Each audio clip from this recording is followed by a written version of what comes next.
আপনি যাই যে 30 বছর কিস্তি নিলেন, সুদ খান, আমরা হুজুরকে ফেসে কইরা। হ্যাঁ, কথা বলেন না কেন? একটা সুদখোর বলুক,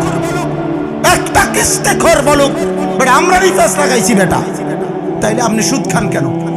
আপনি কিস্তি নেন কেন? বলেন মিয়া। একজন, আমি তো চ্যালেঞ্জ করে বলছি মিয়া, কেউ রাগ হইলে হোক বেটা, একটা বাবা যে তার ছেলেকে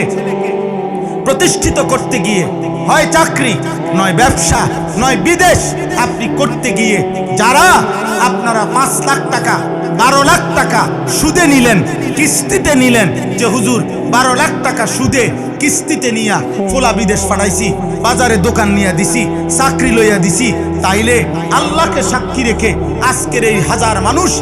অসংখ্য অগণিত মানুষের এই ভরা মজমায় এখানে দাঁড়াইয়া আপনি মাইকটা হাতে নিয়ে বলেন যে আমি 12 লক্ষ টাকা সুদ নিছি, কিস্তি নিছি, জিফুতের লাইগা জীবনভর ওজনে কম দিয়া মিথ্যা বলে বাটফারি করে টাকা রোজগার করে এই বিল্ডিং বাড়ি জায়গা জমি করছি জিফুতের জন্য, এই আশায় যে আল্লাহ যেন আমারে আখেরাতে জাহান্নাম থেকে মুক্তি দেয়, আল্লাহ যেন ফুল আগুনের উসিলায়, জিফুত বউ বাচ্চার উসিলায় যেন আল্লাহ জান্নাত দেয়, এই আশায় আমনে এত মিথ্যা